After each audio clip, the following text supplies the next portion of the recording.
Hi, I'm Yule Georgieva, and this is Chats from the Wine Cellar, the official InVintory podcast where we talk to leading figures in the world of wine about their particular areas of expertise and, of course, their personal wine collections. An industrialist turned collector turned visionary, our guest today, François Audouze, is known around the wine world for his incredible collection of 40,000 bottles, many of which date back to the early 20th century. But he's also known for his particular philosophy on wine. In his view, there is no wine that has passed its prime. Every wine is just an experience waiting to be had, and to approach it with humility and emotion as opposed to with an intellectual desire to judge and to rate is the only way to unlock its true potential. In this episode, we talk to François about his personal collection, his unique method of opening wine, the Audouze method, the legendary wine dinners he hosts in France, and of course, some of his most memorable bottles. François, thank you so much for joining me.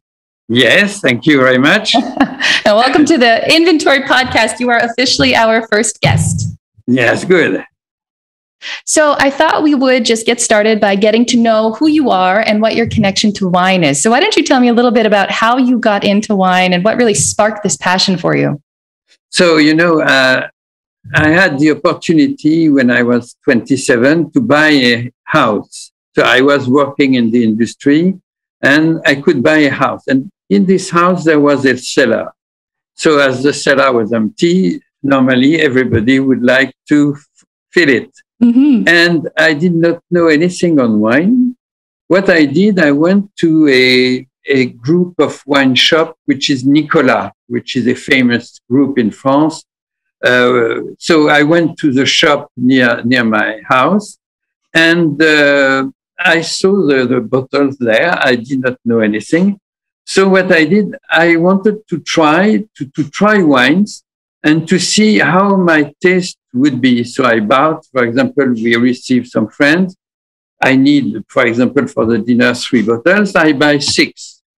And then I open the 6 and I see which one I prefer. And I go in the direction of what I prefer. So it was a very practical method to try to know something on wine. So I did not know what was a Grand Cru Classé. I did not know anything. And I made it by experimenting wines. And then my taste began better. And at that time, I had a nice income. So I could buy Latour, Cheval Blanc, Aubryon, which were the dearest in the shop. And I began so to drink wine, and I was pleased by that.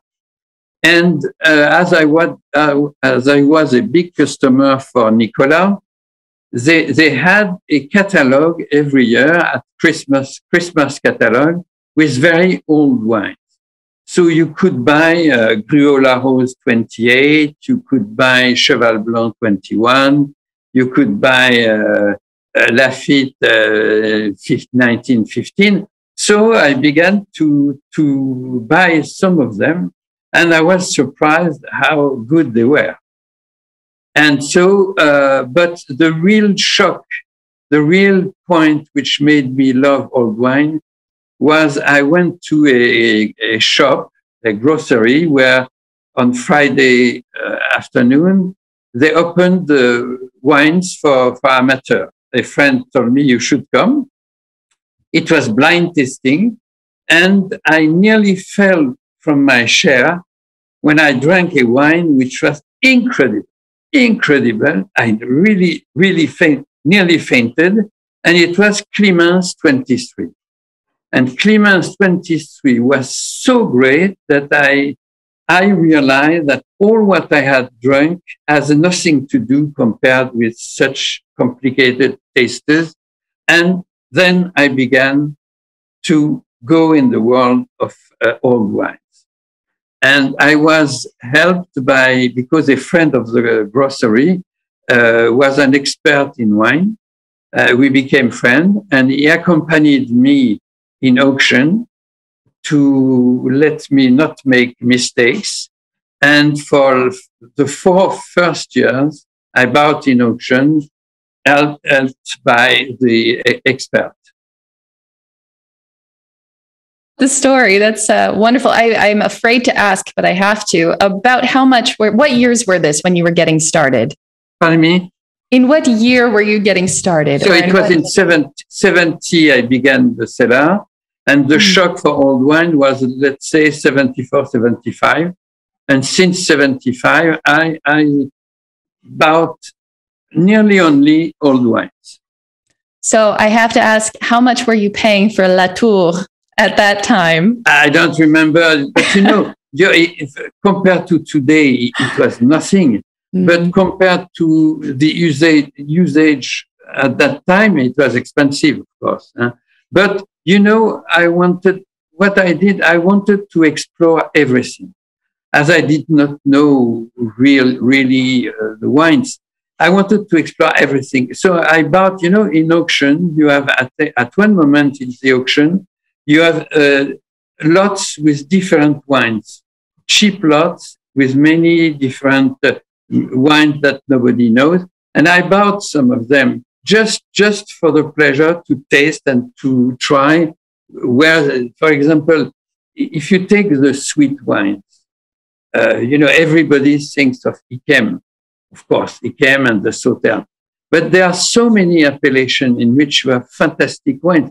For example, you take Sainte-Croix-du-Mont, you take Montbazillac, Loupiac, and in this appellation, I could buy, for example, a Loupiac 1923 for, let's say, 5 francs.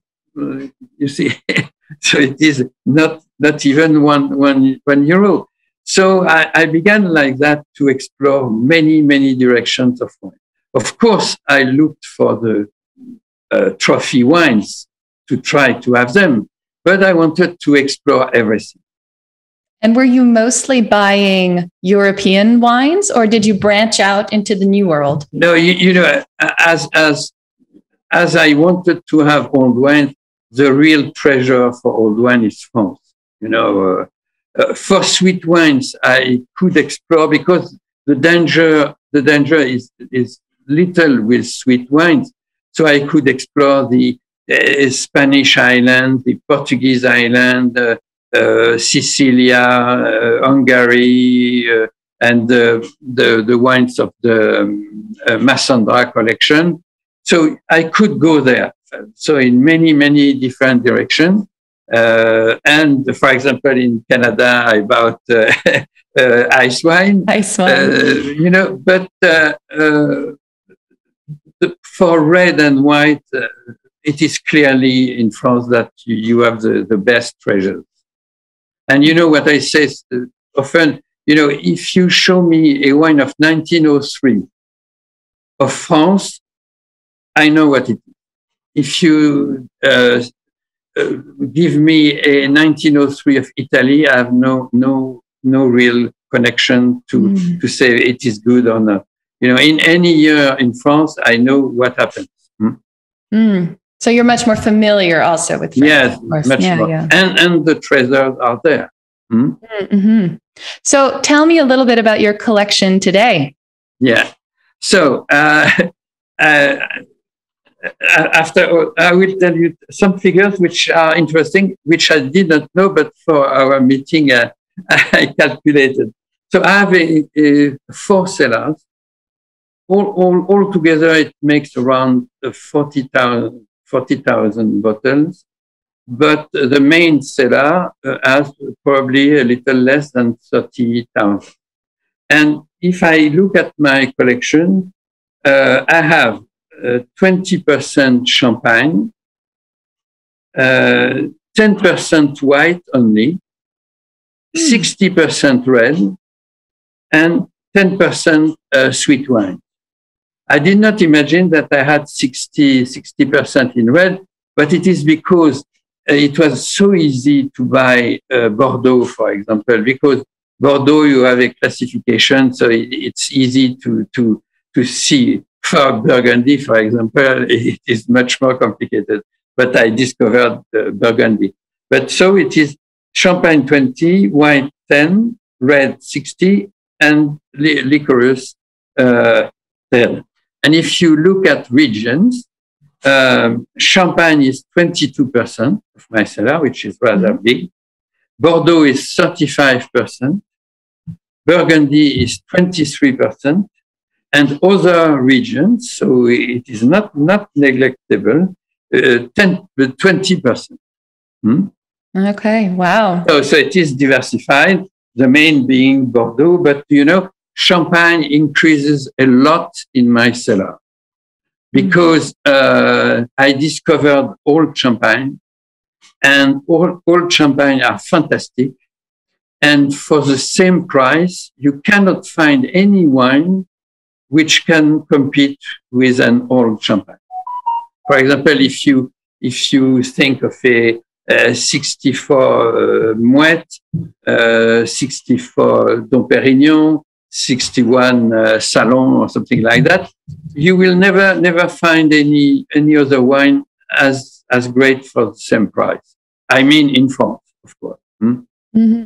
Well, so tell me about each of those. So for the white wines that you have that are older, is that mostly white Burgundy? Is it mostly white Bordeaux, white Rhone, Germany, perhaps? Alsace? What do you have in there? I will say it rudely, but white wine is Burgundy. Nothing can compete. Even Haut-Brion white, which is a nice wine.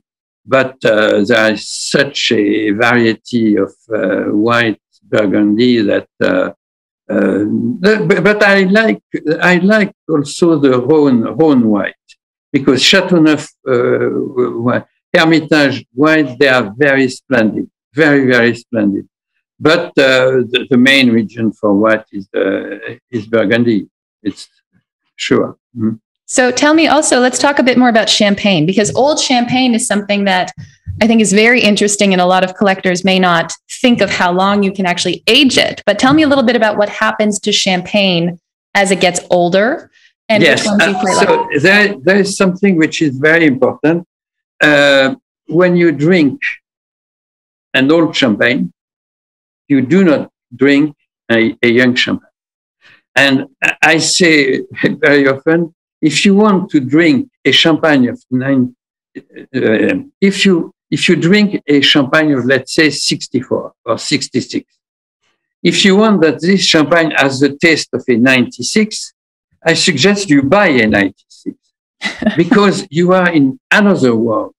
The world of old Champagne is another world. For example, the bubbles are weaker, of course, but you have the sparkling effect in mouth. So, and it is important to have the sparkling. And an old Champagne is sweeter and more complex and more integrated than a young Champagne. For example, the strength of the bubble is not present in old Champagne, but you have fantastic tasters in old Champagne. My greatest old Champagne, excluding the one found in the sea, is a Dom Pérignon 29. It is a wow, fantastic Champagne. But my best ever Champagne, because it is incredible, is a Juglar 1820, which was found in a boat. And when it was so well preserved that when I drank it, I had the impression that I drank this 1820 when it was in 1840. So I was as the man who drank this Champagne in the year 1840. And for me, it was a dream to come back in the past of this way. The wine was fantastic. But if you take generally old Champagne, you should go slowly. You should begin with the 80s, then the 70s, then the 60s to understand how it works. But it is a world fantastic. My epiphany for old Champagne was Mouette 1914, which is a fantastic wine that I have drank many times. And just, I love what you said about the connection to history, since that is one of the exciting things about old wine, right? You can taste the year. In 1914, that was, of course, the first year of the First World War. So to enjoy that wine right before 4 years of devastation across Europe must be quite special. Yeah. Yeah. Well, so let's talk a bit more about older wine. So we spoke about Champagne and your white Burgundy. before we get into some of the more details, but let's just talk about this whole concept of drink windows and get that out of the way. Since this is a very common theme, many people want to know when they should drink their wine and at what point it has, quote unquote, expired, right? There's this sense that wines become past their time. So what's your philosophy? You push me to talk about my vision on wine, which is completely different from what exists in the books. And I discovered it very recently. I will tell you, I drank, for example, any wine, any Bordeaux, any Great Burgundy. I have drank probably 70 or 80 different vintages of this wine. For example, I have drank more than 100 vintages and so on. And why were the best were 1928 or 1929? Why?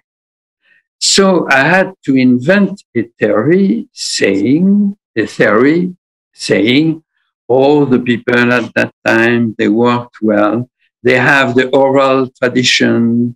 The grandfather showed what they should do.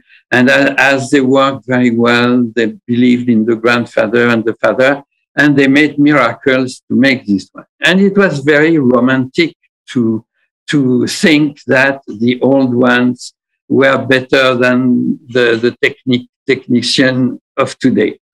And for me, something was missing because it was too romantic.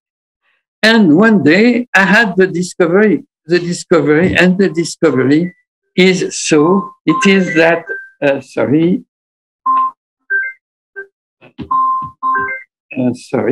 and excuse me, the discovery was that it is age which makes great wine. And I will explain you. For example, a 209 is a great wine. One day it will be as great as 1982, which will be one day as great as 1961, which will be one day as great as 1945, which will be one day as great as 1928. It means that the older a wine is, the greater it is. Of course, there is a problem of storage, of cork, of the way you keep it. But for great wines, the general evolution is to go to better quality. And nobody said such things because for example, Robert Parker made such a bad thing for wine, talking about a plateau of maturity, which is a nonsense. My greatest ever Lafite is 1844. My greatest white wine is a Burgundy. It is a Montrachet of 1865. So tell me, when was their plateau of maturity? It does not exist. So if all the conditions are there, the older is better than the younger. So you should never have in mind, I must hurry to drink a wine. Keep your wines, drink when you want, but you have no stress about aging of wine. Of course, you have the stress of keeping well your wines. And this is very important. But if the wines are well kept, there is no necessity to hurry. You can keep I drink 1934 with being completely relaxed because I know it will be good. You see what I mean? Mm-hmm. So it changes completely the approach toward wine. That's very interesting. So your vision is that wine is alive. It doesn't have this expiration date. It just continues to evolve, but you have to get yourself into the mindset that it's something different. It's a different experience than what you may be expecting from a young wine. Is that fair? Yes. But I told you, old champagne has nothing to do with a young champagne. Mm-hmm. But for red wine, there is an evolution, which is a smooth evolution. But I made one day at Clos de Tarbes a vertical tasting of 56 different vintages of Clos de Tarbes. And at Clos de Tarbes, they asked me to open all the wine. I opened, according to my method, all the wine. And the winner for me was 1915. You see what I mean? So, and I am relaxed for that. So it is not because I have a madness for old wine. Practically, it was the best. And I've made so many vertical tasting, and generally the winners are 1928 or 1947, which are fantastic years, and they perform. If they were kept, they perform. So it changes many things. And I will add to that my method. You will certainly ask me my method. I will ask you about your method, yeah, so please go ahead. Because it helps. I will give you a figure. I've made 266 dinners, my wine dinners. And it means probably 2,900 wines opened with an average age of 50 years. 50 years, it means that generally white wines I open young because people do not understand easily very old white wine. But for liqueurs, it could be more than 100 years. So average is 50 years. If you consider the wines that I've put away as being undrinkable, it is less than 50. 2,900, less than 50. So less than 2% wine. Of course, I choose in my cellar the best wines because I will not open a wine on which I have a doubt. But it shows that the solidity of old wine is incredible. And this is due to my method. My method is so. You open your wine 4 to 5 hours before service. You pull the cork, and then you do nothing. Nothing. No, you don't pour a glass to check, nothing. You keep it in the proper temperature in a room. Are you using a regular corkscrew, or are you using an Asso or a Domaine? No, I use my own tool with a very long screw. Yeah. Yes, and so in order to take all out, and it works. What I do, I open very slowly. For example, I can take 10 minutes to open one cork, and it does not shock me. You see, for example, for a dinner, I open the opening of 10 bottles is more than 1 hour. It is 1 hour and a half because I take time. I let the cork go slowly up, and then it works. And you keep the wine at a proper temperature, and you serve 5 hours or 6 hours after opening, and it makes miracles. And I will tell you some miracles. At one of my first dinners, it was in probably the 20 years dinner, I decided to open a Romanée-Conti, and I chose a Romanée-Conti 56. And I made the dinner in Lucas Carton, where the chef Swiss stars Alain Saint-Dérens was there. He was a famous Swiss star chef, Alain Saint-Dérens, and he was there when I opened the wines at 4 o'clock. And I pulled the cork, and I said, it stinks so much. It stinks so much. And even me, I said, the wine is dead. I let Alain Saint-Dérens smell the wine, and he said, woof, completely dead. So I hurried to go in a shop to buy a nice Latache of a great year to replace the Romanée-Conti because the people would be furious that they don't drink something. And I came back with the Latache, which I opened. And when the dinner arrived, at the moment where the Romanée-Conti should be served, a friend of mine said, so you said to us that the wine is dead, but we want to verify if it is true. The wine was served, and everybody said, where is the problem? Where is the problem? The wine is good. And I called Alain Saint-Dérin, the chef, and he smelled my glass, and he said to all the table, you cannot imagine that the wine that you have in your glass is the same as the ugly wine that we had by the opening.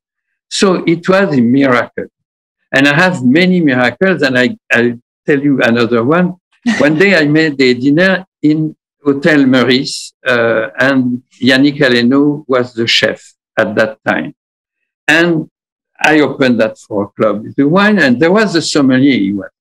And I let it smell what I opened. And there was a Beaujolais of 1947. I opened, it stinks. And the sommelier smells, and he says to me, you will never serve that wine, I suppose. And I said, you will see. And you know, at the end of my dinners, we vote for the 5 best wines we had. And it is not a vote of quality, it is a vote of pleasure, because between a champagne, a white wine, a red wine, you cannot make a hierarchy. So you vote for your pleasure. And the Beaujolais 1947 that the sommelier would have thrown away was served in the votes of all the table, after Latour 34 and after some immense wine. So it means that slow oxygenation really makes miracles. Well, I regret that I have poured a few wines down the sink in my day. Yeah, but you know, I have written a book, and I said probably 50% of the wines which were thrown away were great wines. Mm. So what do you think that is? Is it, I mean, it sounds like you smelled cork taint or something on the bottle, but did it just blow off? Is that your hypothesis? Or do you have any insight into what is happening with those wines when you open them and they change? But you know, when I opened, you know, when I presented my method, many people said it is impossible that it works. But they thought that it is air going down in the bottle. But it is not that. It is all the bad molecules which go up and disappear. Mm. It is very, very incredible. The perfume of the wine changes completely, and it is completely different because all the bad molecules go up and disappear. So let's walk through the process some more. So the first step is you very carefully remove the cork, taking all the time you need in order to get it out. Then you don't touch the bottle, you don't pour any, you don't decant it, you don't do anything. You just let the bottle sit for 5 hours at the proper temperature, perhaps back in the cellar. After 5 hours, you'll retrieve the bottle, and then what will you do? Will you decant? No, never. Okay. Never. So what will you do? I asked the sommelier to serve the wine, and I tell you what we do. As we serve without decanting, you know, we change the participant who will be served first. So the first to be served will change all around the dinner, because the first has the lightest part of the wine, and the last has the heaviest part of the wine, knowing that the least that remain, I drink them. Because, you do? Yes. You're chewing at the end of your wine. Yeah, but you know, for me, the sour of a wine is in the lees.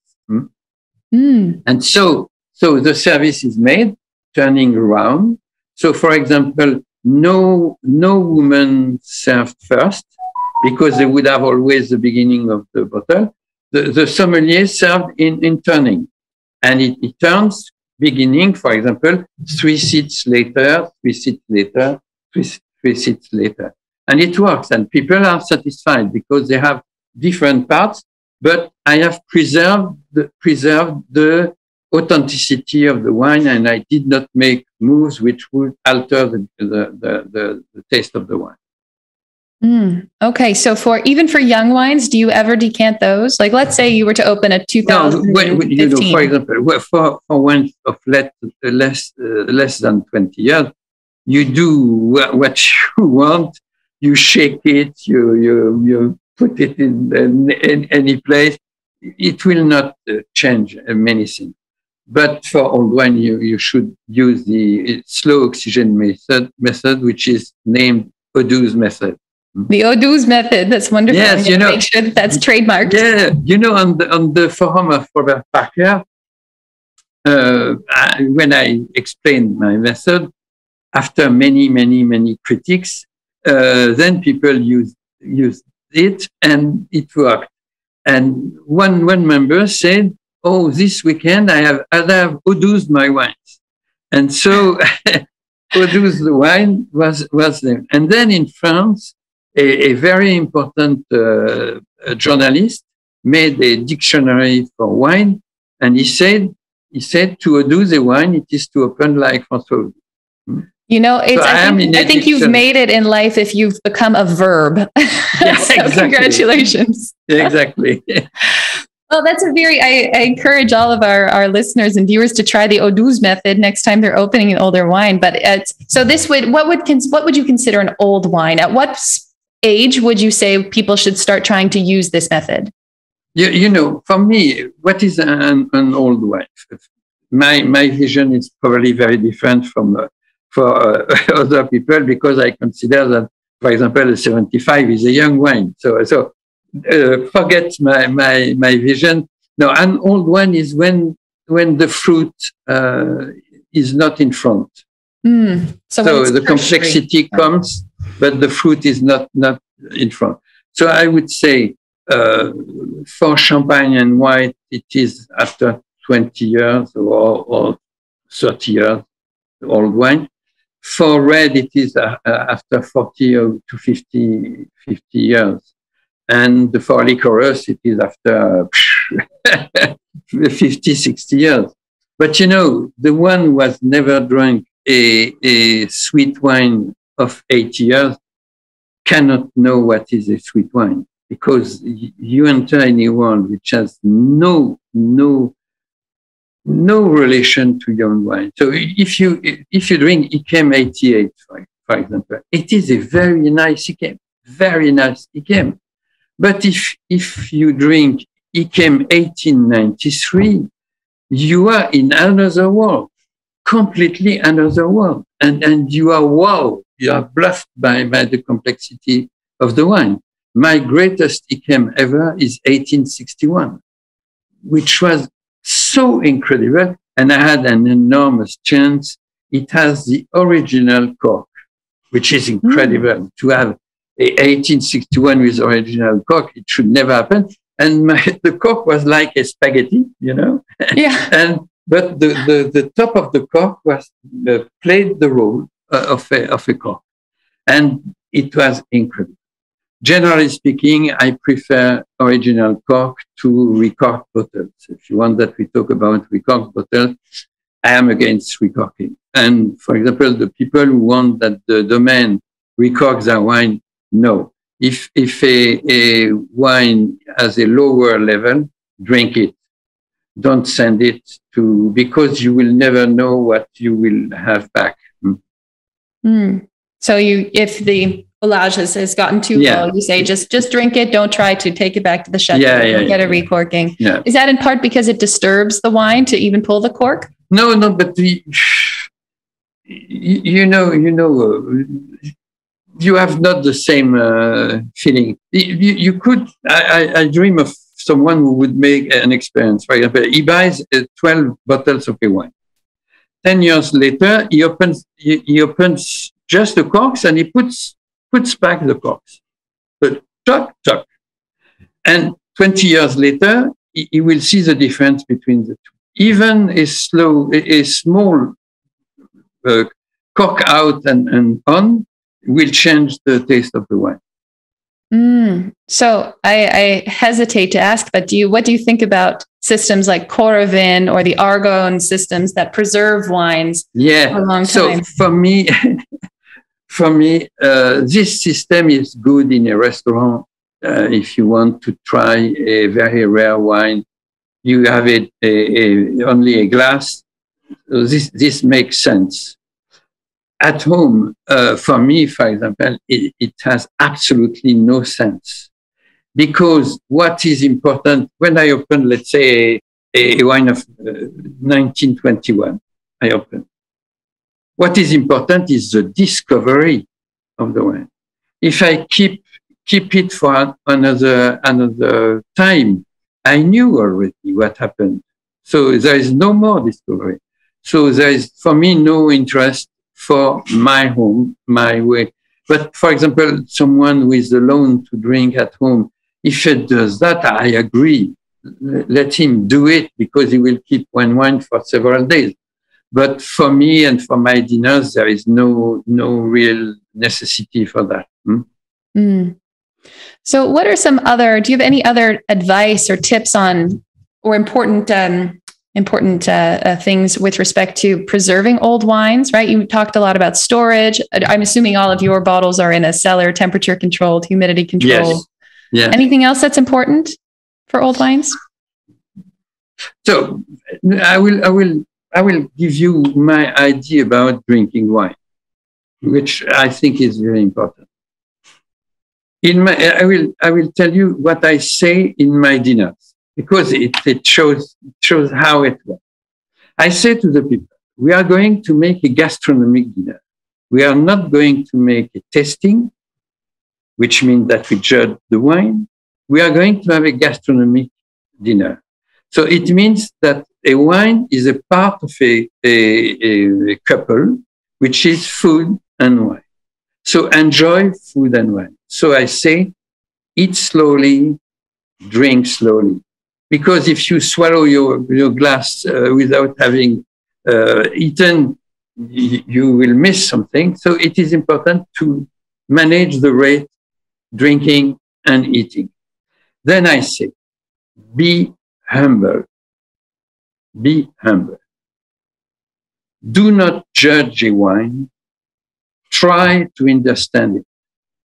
And the important word is try. Because if you try, you are humble. Because the approach to wine, not many people have drunk wines of 28. I'm sorry, but when they discover a wine of 28 in my dinners, if they are humble, they will understand. If they have a preconceived idea, they will not understand. And for me, it is extremely important. And there is another thing.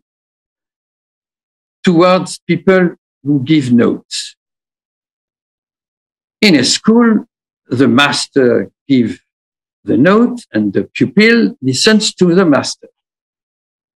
If you give a note to a wine, you consider yourself as the master and the wine as the pupil. And for me, it is completely the contrary.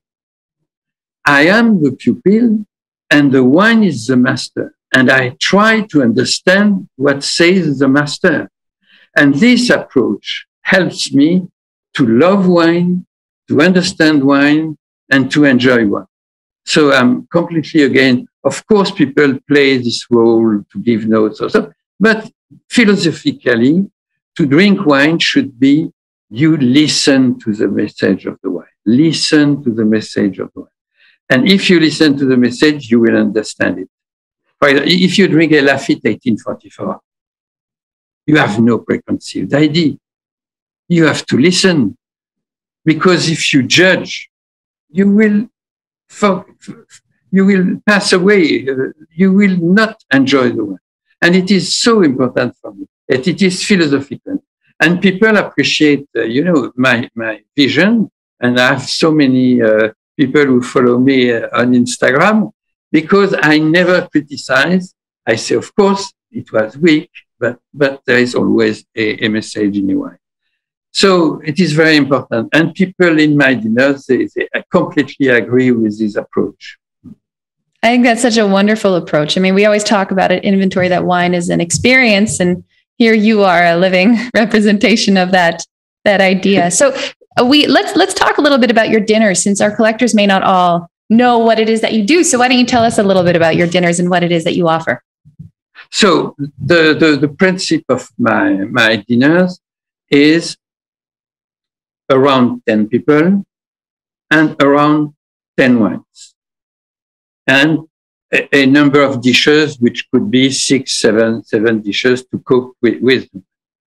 And I will give the profile of a normal dinner. You have 2 champagne, wine mature and one older. Then 2 white wines with a big difference of age. Let's say 1970s and 1940s. Then 2 Bordeaux, also with a difference of age. Why difference of age? In order that you don't compare. You like one more, okay, but you are not saying, I will explain something. I finish by that and I will explain something. Then you have 2 other reds, could be Rhone, Burgundy, abroad, and then 2 liqueurs, one young, one very old. So there is never competition between the one. And I will explain to you a view. If you are in a vertical tasting, it is important to say if Aubryon 29 is better than Aubryon 47 or not.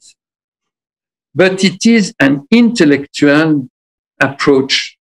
It is not a hedonistic approach. If you have the hedonistic approach, you enjoy 47, you enjoy 29, and you don't care to say if the one is better than the other because you enjoy. And for me, it is very important. You see what I mean? Of course, I've made many verticals, many verticals. If people want to do it, do that, but it is not hedonistic. It is intellectual. You see what I mean? Yes, so yes. I want that in my dinner, there is no competition. Because if I prefer Aubryon 29 to Aubryon 71, no problem. They are not in competition. Do you find that most of your guests who come to your dinners, they come with that humility and the open mind and they approach it? Yes. Because, I am a complete dictator. At least you're an honest one. Yes. No, they agree because they are there to enjoy. And generally, they have already the reports of my previous dinners. So they know what they will live. So in terms of helping people figure out how to get some old wines into their collections, you obviously already have such a wonderful collection, but it sounds like you bought many of your wines on auction. So do you still buy on auction? Do you buy any new releases? What do you do? No, I began to buy in auctions because I wanted to explore every region, everything. But, as I'm very not serious, I bought too much. In every time I went to auction, I bought 200 bottles of stop. I said stop. And so now I have suppliers who know me, in whom I trust, and they know what I like, and those they make propositions one by one of what I like.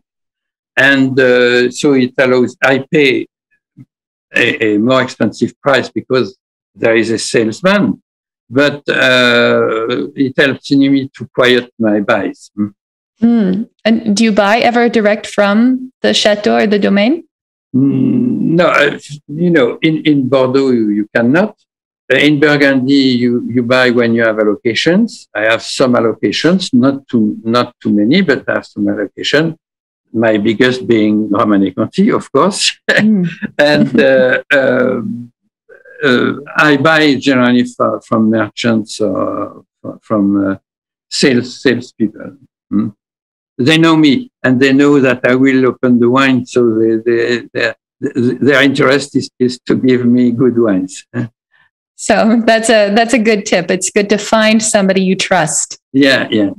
From whom you can buy. Yeah. So is there anybody who in the wine world you've encountered who you particularly admire, who you find shares your vision, whether it's a winemaker or a writer? Is there anybody else in the wine world? So as I knew your question, I have prepared some answer.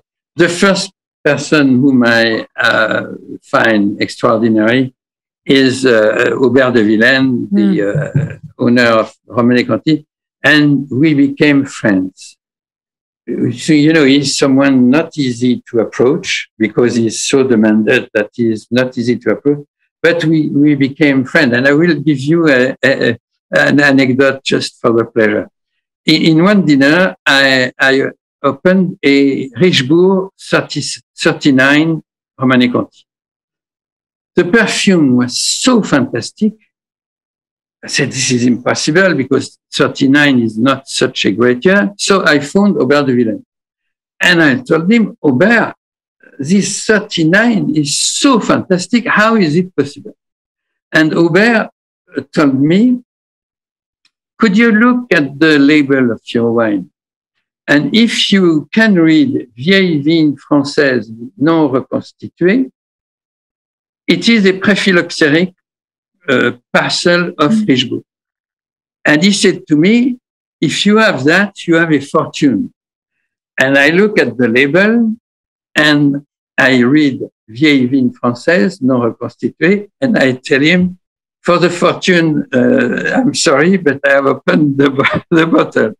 So we are very, very close friends. So I can call him for every wine that I drink. He loves reading my reports. He says, and it is on my blog, he says that I'm the one in the world who writes better on wine. He said that to me, and there is a video in which he says that. And it is my preferred person in wine. The second that I would say is blah, blah, blah, blah, blah. I would say, so I like, I don't find my notes. I like very much de l'Ursalus, Alexandre de l'Ursalus, who was the former owner of ICEM. I've drank many, many nice ICEM with him, and he introduced me to the world of Bordeaux. Then, of course, a god for me is Michael Broadbent, who died recently, who was the expert of Christie's, who has drunk more wine than I've done. I tell you a story. One day we were at a dinner together, and I asked him, what is your older Bordeaux that you are drinking? And he says to me, I don't know exactly, but it could be 1640 something. Oh my goodness. And I found one that I had drunk that he had not drunk, but it was not so easy. So he is a god for me. And the fourth person that I would mention is Michel Béthane. Michel Béthane is the French journalist who is a genius. And I've drunk many times with him. And I'm completely astonished that by his knowledge, his way of talking about things. He is a fantastic guy. So these four persons, but my God is Aubert de Villaine. And you know that I've hopefully he listens to this podcast and he hears this nice compliment. But for example, Romanée-Conti, I have drunk 86 years of wines of Romanée-Conti. And for the Romanée-Conti itself, I have drunk 58 vintages different. So I think not many people have explored Romanée-Conti as I did. In the last 20 years, I've drunk more than 600 bottles of Romanée-Conti. So it is my dream wine. Yes. Well, there's only, I think, 6,000 bottles made each year. So not many people have the opportunity to open it. And unfortunately, many people don't, right? They trade it, they invest, they don't. Yeah, which is a bad thing, yes. You're happy to pull the cork, as Aubert knows. Yeah. No, but it belongs to my trip in the world of wine. I want to explore everything. I want to, but I have my favorite. My favorite are of course, Romanée-Conti. Then it is the Champagne, the wine of Champagne, old Champagne. I've drunk probably all the Champagne of Salon after, including 43, since 43, all the vintages. Dom Pérignon, I've drunk probably all the vintages since 29. So it belongs to my trip in the world of wine to have drunk everything. But there is no limit. That's a nice way to think of it, as a journey, as your trip. Yeah, it's a journey. Yeah. But I will, sorry. I will give you an image which I use sometimes. Imagine you are on a strand in front of the sea. On the beach. You're on the beach and you see in front of you the sea. If you have drunk wines of age only 20 years or 25 years, of this sea, you see only the 4 or 5 first waves. And you ignore that behind that, there is a complete world of waves, which are the waves of the old wines, which is a world which everybody should try to visit. You see what I mean? And for me, it is very important. If you don't try old wine, something is missing. Well, on that, every wine is a personal experience, so I don't want you to get away from that philosophy. But can you maybe give us a little bit more insight into what happens to white wines and red wines and sweet wines as they age? Because you told us so nicely about Champagne. So what happened? So for instance, that 1844 Bordeaux that you had, what was that like? What happens to wines at that age? The 1844 is something special. It was a prephyloxeric. And all the wine of prephyloxeric are fantastic because they have a complexity which is due to the fact that the vines had more than 1,000 years of plantation. So they give a complexity which is unique. And they have kept their properties. But so it was replanted by American vines, but the non-prephyloxeric are very nice too.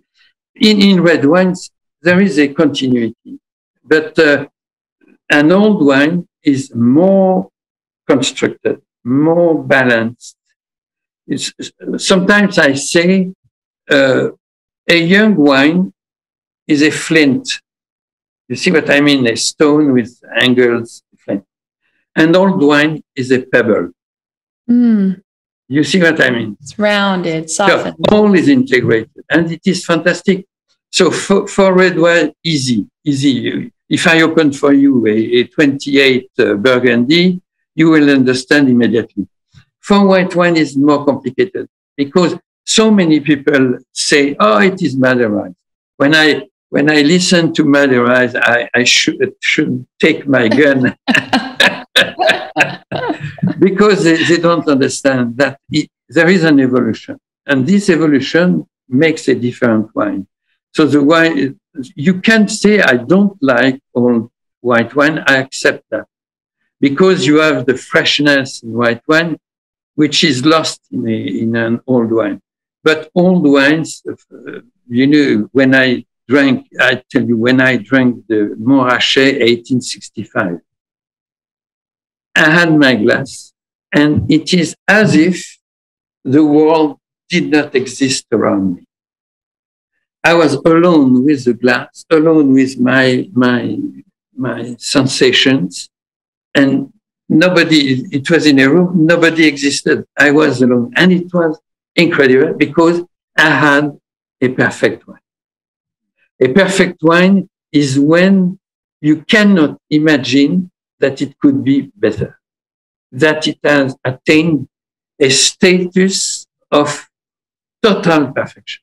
And so this Montrachet 1865 was incredible.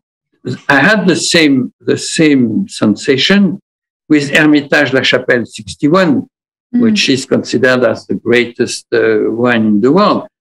And I have drunk several times, but once I had the same sensation. I am alone in the world, and I am with this wine. Wow. And then nothing exists. And I listened, I had friends, they were talking, and I said, how can you talk when you have this wine? Drink it, understand it. That is that. So easy for red wine, more complicated for white wine. And for champagne, you must accept that you are in another world. And for sweet wine, it is easy because the oldest, the best. There is one rule, the oldest, the best. So if you have the chance to explore an older, it will be always better than a younger, always. Good advice. Well, on that, is there any other advice you would give either young collectors getting started or the established collectors in our universe? Anything else you could share to help them? For example, constitution of a cellar. What I would say, the approach of one of your members, do not stress, relax, do what you want. Do what you want. Don't be nervous about what you should do. Do what you want. For example, I say, what is my buying process? Imagine a meadow in spring. You have a meadow in spring. And there is a butterfly who comes on a flower. Why is this flower? Why? My buying process is like the butterfly on a meadow. I buy because I wanted to buy. And should I explain why? I don't know, but I buy. You see, be relaxed, buy when you want, buy when you feel that you would like. For example, if you have at a moment a passion for Chateauneuf, buy Chateauneuf because there are treasures in Chateauneuf. I love Chateauneuf. I love Hermitage. So I will buy, but I need to have a sign of the wine which says buy me. You understand what I mean? So But my advice is be relaxed. You have no obligation. Of course, you have to construct a cellar to fit with any situation. For example, the friends who come at the late moment, you have to open. You must have a champagne ready to be opened. You must have a red wine that you can open at any time. For example, I love Vega Sicilia Unico. I have always a Vega Sicilia Unico ready to be opened for any reason. So you must think of strategies, but be relaxed. That is, for me, extremely important. And of course, learn by experience. By trying. Yeah. Mm-hmm. And do not consider that you will be judged or that you have to judge. No, enjoy. Wine is a subject of passion, not of knowledge. Well, I think that's a wonderful note on which to end. So thank you again so much, François. I hope we do this again and maybe live as a tasting with some guests, or we can invite them to join you in France if they make it to one of your wine dinners. I'm sure I would love to join you. Tell your members to follow me on Instagram because, I'm relaxed on Instagram and people adore that.